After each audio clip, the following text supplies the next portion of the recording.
The 117th Boston Marathon, one of the world's great sporting events. More than 23,000 started the race, 500,000 spectators along the 26.2-mile course. More than half the runners were through. The first bomb explodes just a few yards from the finish line. The Boston Marathon bombing 10 years ago, we learned many things.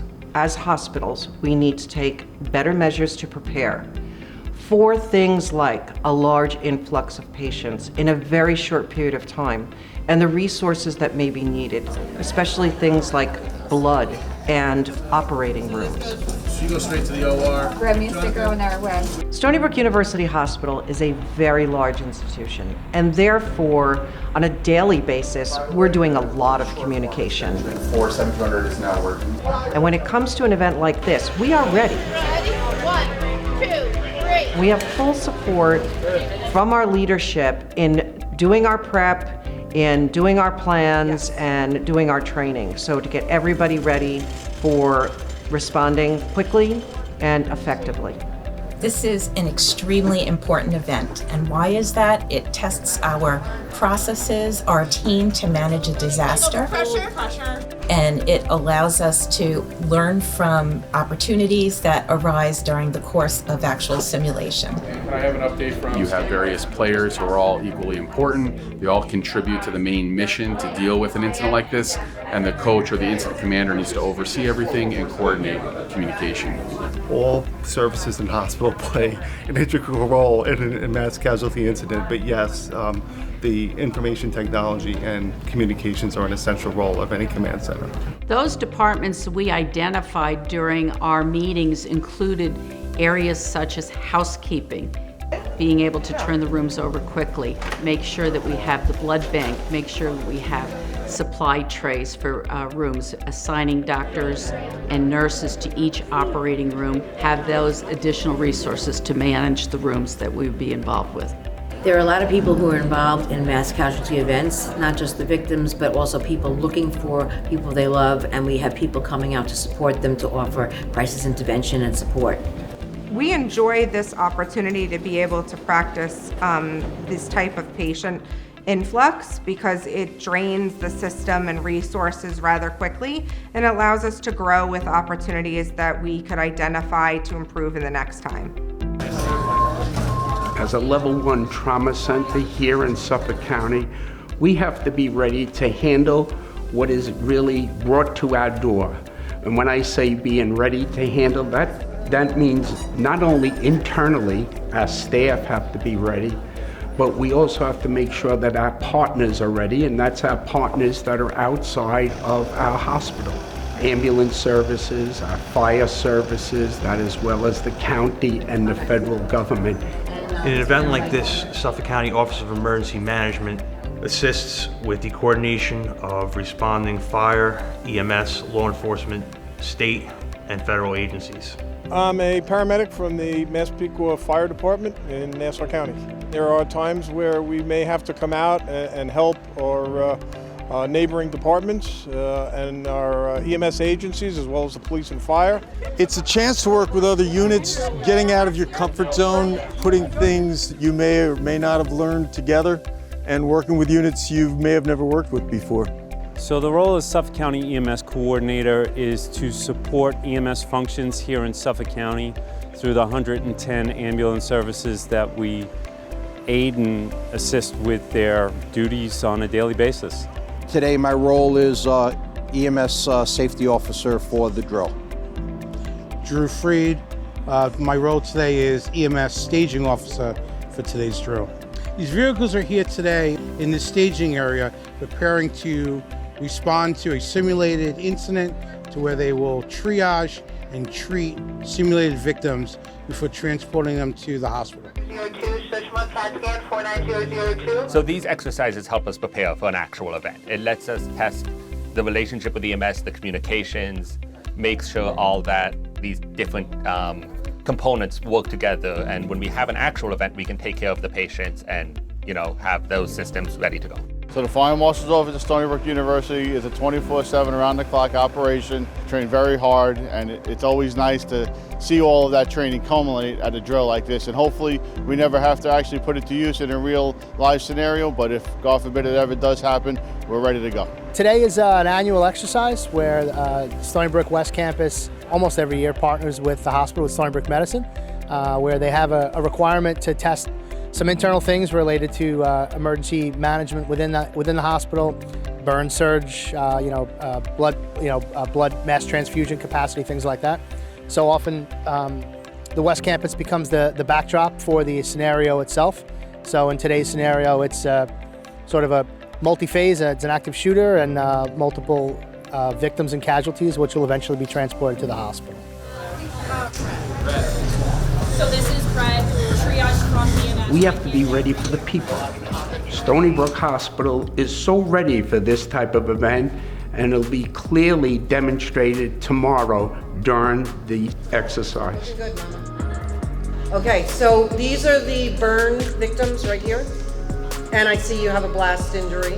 Okay. So the four most important things are space, supplies, staff, and systems.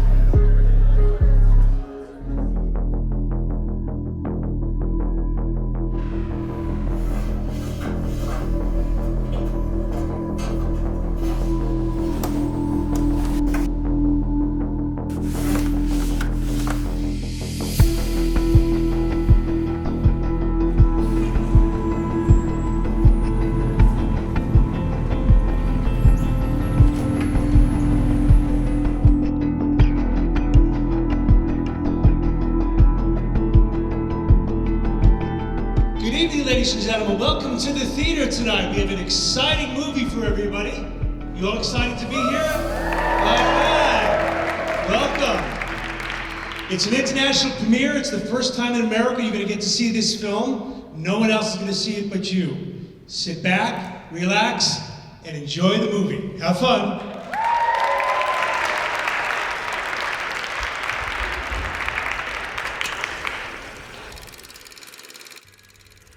Лучше меня слышите? Okay. Ой, боже.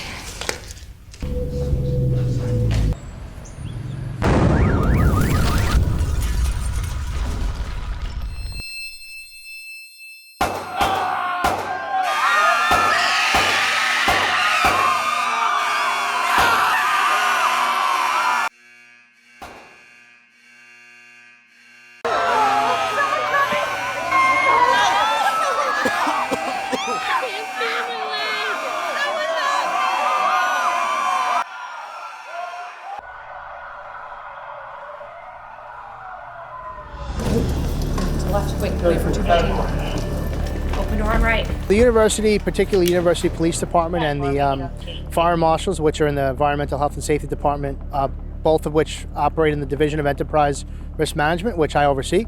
So it's a multi-disciplinary approach to emergencies on campus. In this case today, it'll be testing the police response. In the front.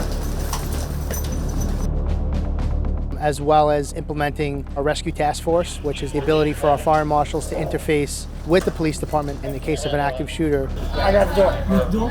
Take the other side of the front right here. Where they can operate in conjunction with campus EMS in order to help treat and then ultimately evacuate victims. Let's get this guy first.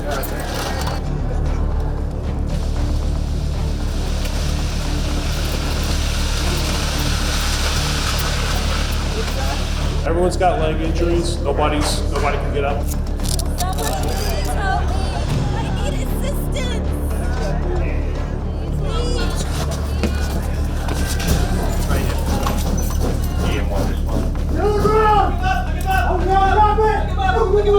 The hospital security/public safety officers are here to ensure the overall safety of the facility, such as crowd control, such as making sure ambulances or first responders can get in to ensure that they can help out during the event.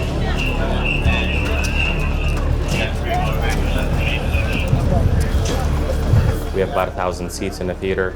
and we'd like to see how an incident like this will be dealt with. So we want to see how the police enter, we want to see how the EMTs deal with any kind of victims, we want to see how any medical emergency is dealt with in the middle of our theater. Gunshot wound entrance through the abdomen, out the back. Does somebody read me vital signs? Pulse 124, respirations 35. Clear.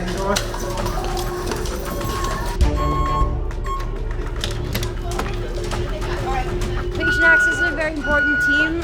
We maintain the integrity of patient identification at first. So it's very important when you have disaster patients to make sure that you are staying organized, that as the patients are coming in, sometimes 1, 2 at a time, as you can see behind us, that we are identifying patients and assigning them a specific number so we keep track of them as we register them moving forward. We do routinely take pictures of patients for patient identification. As I mentioned, that is the #1 patient safety identifier, is identifying the right patient. Each year it gets better and better and evolves. This year we're making a lot of connections between the picture and somebody who's looking for a loved one. Today my role is director of the Family Assistance Center. We get activated after an incident where there might be a mass casualty response. Although the emergency room is dealing with the patients, there's many people that come into the hospital looking for people that they feel may have been injured, people they love, friends. It becomes very a mass response where we have to offer psychological first aid to the people that come in. I'm trying to go through the individual charts and look at the pictures taken. Not all of them have photos, but when I do find one, I'm trying to write down the description so when people come to me, I can help match them. I'm turning the oxygen on. Okay.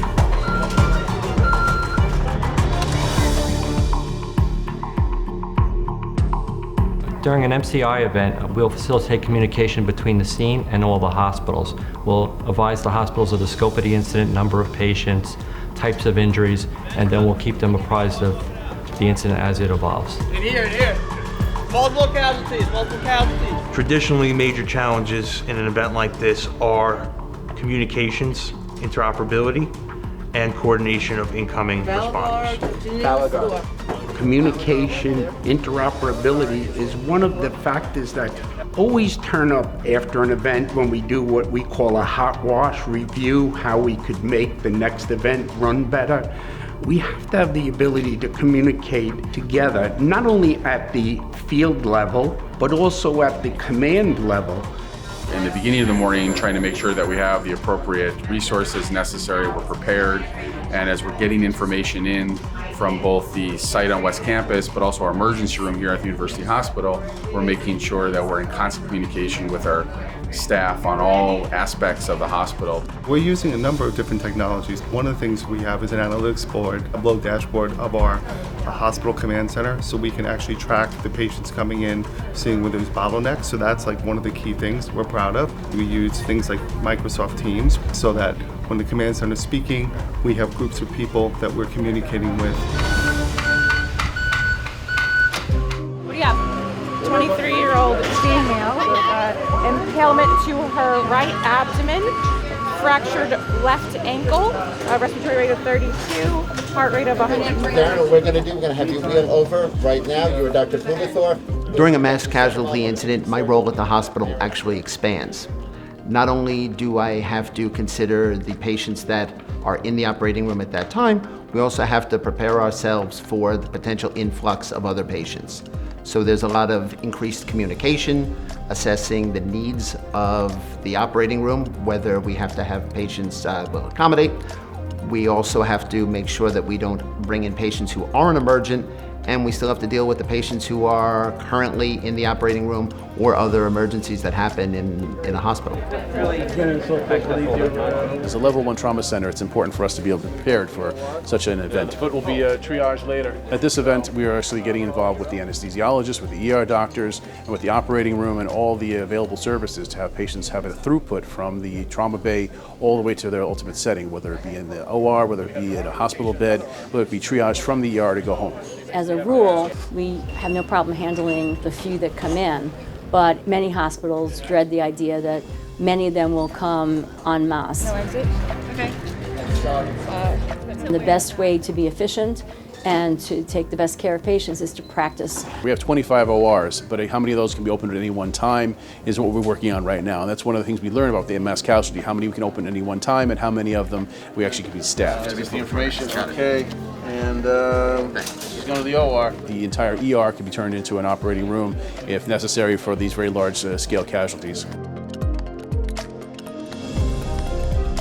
Radiology plays a quintessential role in all of hospital. Most patients, over 90%, get radiology imaging studies, be it inpatient, ER, or outpatient. It really comes down to having the resources available for these mass casualties that come in. Watch behind you, coming through the red.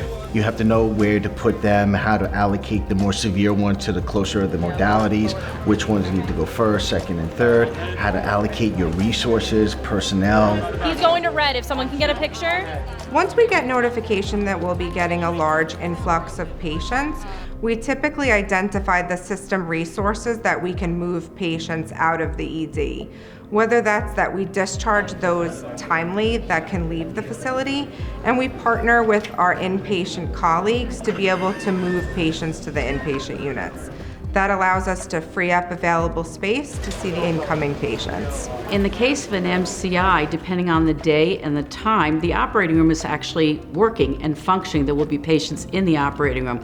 Our job will be, as those cases finish, to make rooms available for the MCI patients that will be coming through. Gotta stop and check in. Any sort of internal communications, we keep them updated. We work with the ERM office to make sure that statements are consistent and everyone is on the same page. And then externally, it's we are working to, all of us together with ERM, to create statements for the media as well. It's important to get it out quickly, but it's important to get it out factually correct and right first. So we're all working together to make sure everything is correct before we just start communicating out to the public. I have now a 12th patient that just checked in. In the world we live in, we have to be very focused on opportunities to learn from others. And in this instance, with an emergency management drill, we're able to test our own processes in the event that it occurs here at Stony Brook. Hopefully it won't, but we'll be prepared.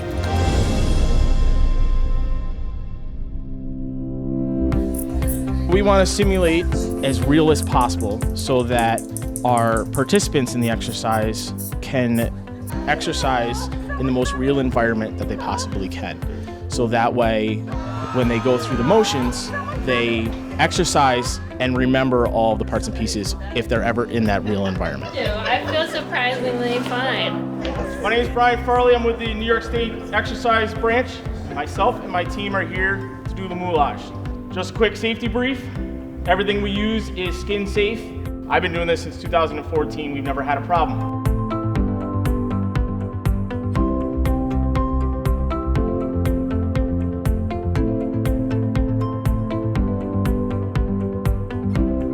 Can't feel my leg. When they come to get you, can't move. Unresponsive. Yep.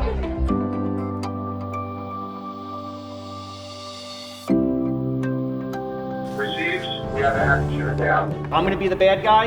I'm going to be sitting right here in the front here. All right, you're going to hear an IED go off, improvised explosive device go off in the background. I'm then going to get up with this gun. This is a fake gun, has a CO2 cartridge in it. I'm going to stand up and I'm going to shoot over the crowd. Nothing gets shot from the muzzle of this weapon. And it's going to sound like this. All right, that's it. Run around where those three gentlemen are standing there. I'm gonna run through that exit, head up, and I'm gonna hide in one of the rooms. Where are the green victims? Stony Brook University Hospital is a tertiary care center and a level 1 trauma center, both adult and pediatric, located in Suffolk County. We are also a New York State burn center. So anybody that's got those burns and blast, you're gonna position yourselves right around here. So we will receive large amounts of trauma patients, very critically ill or injured patients. Therefore, it really is important for us to be at the top of our game. As a level 1 trauma center, both for pediatrics and adult patient populations, and also as a safety net hospital for Suffolk County, we are here to serve our public, we are here to serve our community, and we want the community to know that we will be fully prepared should an event arise, and know that we are committed to addressing emergency management. Disconnect because we're at the scene. As a level 1 trauma center, practicing things like an MCI is tremendously important. Not just for our ability to accommodate that inside the operating room and the emergency room, but also for our ability to maintain the communication and the understanding of all the other services that have to work together. We're big. I consider emergency management a team sport, and there is a role that everyone must play in order for us to be successful.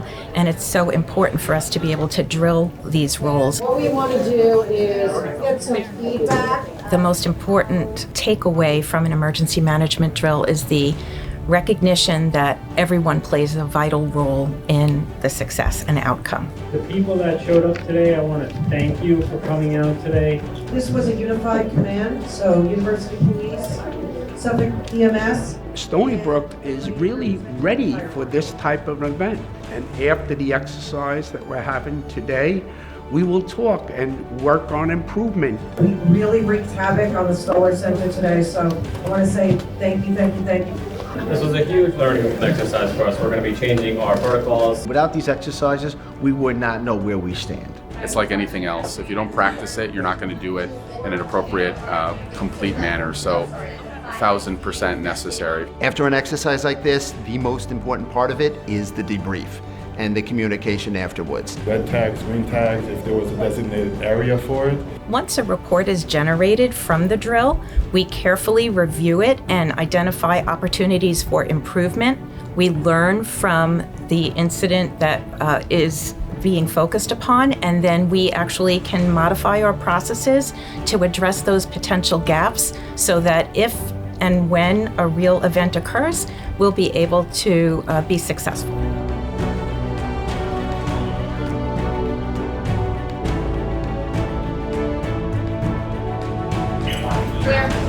Unfortunately, a lot of these events are events that we don't like to happen, we don't like to see happen, but things can happen. And that's why we practice and exercise to make sure that we are ready, not only for our staff, but also for the residents of the people that we serve.